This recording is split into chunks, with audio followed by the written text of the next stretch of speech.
Welcome everyone to another edition of Play It Through, and on this edition it's Ninja Gaiden for the Sega Master System, brought to us by Tecmo. After the original Ninja Gaiden was released in arcades, many different home versions were made, created for many different systems, and all of the games were pretty much different than the ones found on the other systems. This version for the Sega Master System was actually only released in Europe, and until a few years ago I never knew it existed, but I'm glad I finally found it.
Once again, we take control of Ryu Hayabusa, who must avenge his village which was destroyed, and the ancient Bushido scroll stolen, which can summon great power that could take over the world.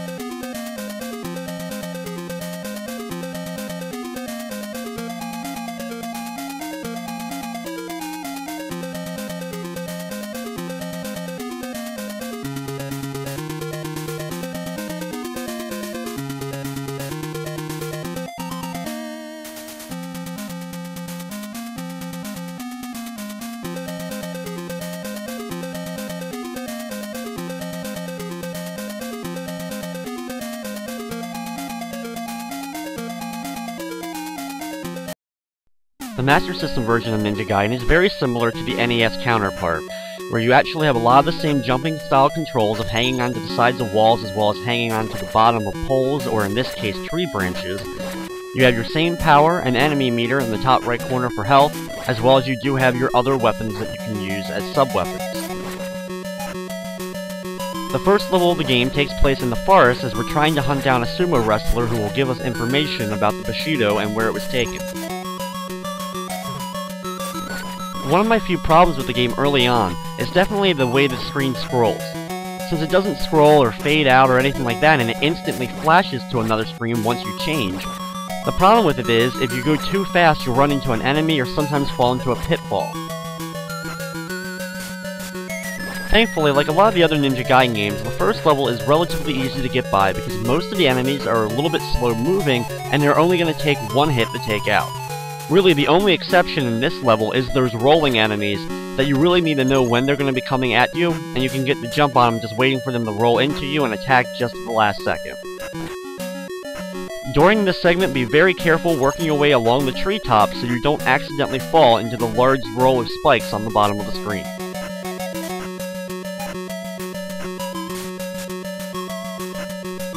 When making your way through at different times, different ninjas will pop out of the ground to try to fly up and jump at you. When they do so, they will fire out a shuriken at you, directly at where you're standing. So if you stand still when they jump up, and jump after they fire, you should be able to avoid their hits. Also, of course, be very careful of the bombs that we're laying across the trees as well. The first boss, the sumo wrestler, is pretty easy to tangle with. The hardest thing though is after a few hits he will charge forward running into the wall on either the left or right side, in which case the screen will shake a little bit and then ninjas will fly out of the sky in different spike formations trying to hit you. Those are easily the hardest part of this boss battle, but as long as you're able to keep your distance and deliver a hit, back away, then deliver another hit, and jump over when he charges, you shouldn't have too much difficulty getting past the first level boss.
Level 2 has Ryu now traveling to Tokyo to continue his journey for the Bushido Scroll.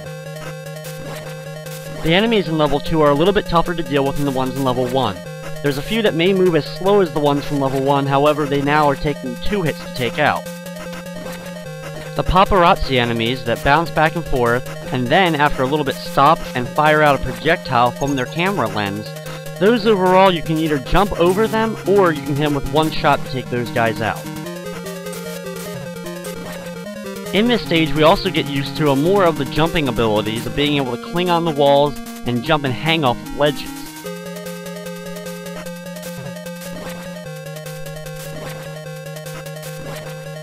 With the slow-moving enemies, you still gotta be a little bit careful because they will stop after a couple of steps and shoot out of their gun. When they do this though, if you're actually nearby, either try to duck down below to a previous platform or actually just jump right over the bullet because it really doesn't move too fast for a bullet.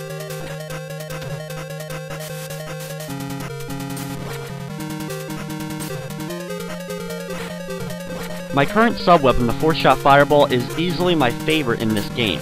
It shoots out 4 projectiles, each of which will attack an enemy. So, if you're lucky and the enemies only take 1 hit to kill, you may be able to take out 4 enemies with a single shot of this weapon. The most annoying enemy in the Ninja Gaiden franchise is definitely the flying type enemies, and they make themselves very well known in this game. The flying birds usually only take 1 hit to kill, but since they move around really quickly, and they also come back and forth along the screen, they have a good habit of knocking you off. The 4-shot spread shot definitely comes in handy, especially here because a whole flock of birds is taken out pretty much with just 1 shot of it.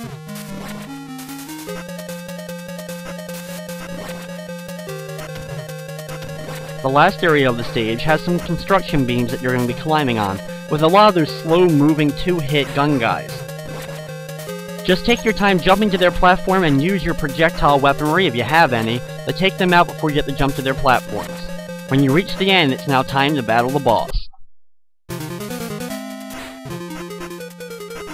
The second stage boss ends up being really easy, even easier than the first stage boss.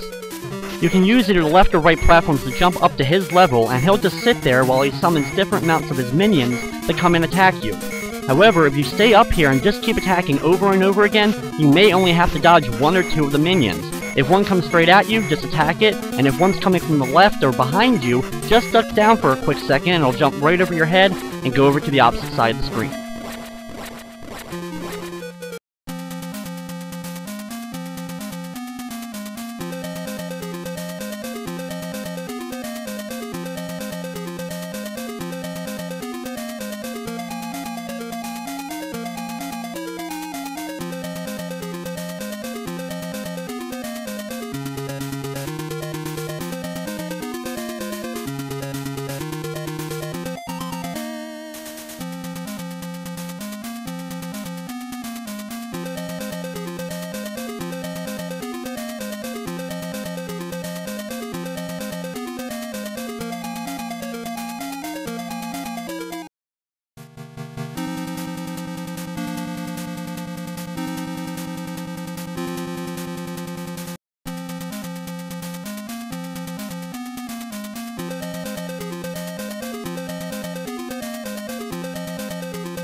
Stage 3 takes Ryu to Osaka, where he's now traveling in order to take out a samurai. This stage, the slow-moving enemies are now samurai warriors that also only take one shot to take out, so they're even easier than the gun enemies. The most annoying enemies at the beginning of this area are definitely the ninjas that sit on top of poles and fire projectiles at you. If you keep moving, their projectiles will pretty much miss every time, or wait for them to fire at you, then jump over their projectile and continue moving to the right side.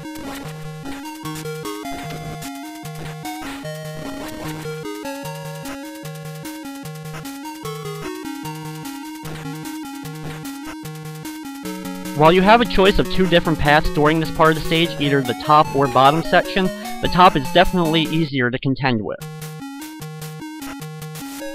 The second part of the stage starts off in a forest with some destroyed buildings coming up later on. You shouldn't have too much trouble making it through this area, as the slow-moving samurai warriors are easy to take out, even when the building may be blocking your line of sight. The very end of the area does have two ninjas sitting fire projectiles at you at one time. However, use your fire projectile, or in my case, a new fire shield that I just picked up, in order to take those guys out. The fire shield is extremely useful because it makes you invulnerable to attacks, and I use that to run right through some of the spikes of the level.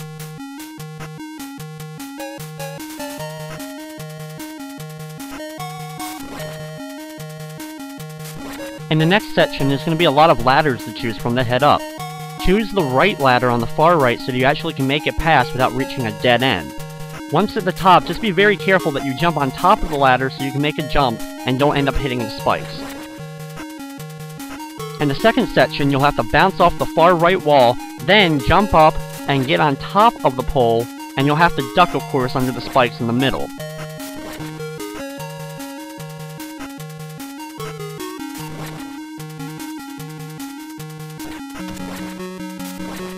The next section is a little bit tougher to deal with, as you really have your jumping skills tested at this point. Bounce off the far right wall as far as you can jump up, and then jump to the left so you can cling on and grab onto the pole. You then have to make some pretty large jumps in order to make your way to the top and get to the boss battle. Just like the previous bosses, this one really isn't too much tougher to deal with.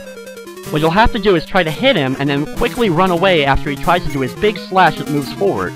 If you're quick enough, you'll be able to hit him and get away just in time so you don't actually get hurt by his sword. If he does hit you, he does a decent amount of damage, but if you have a good amount of health going in,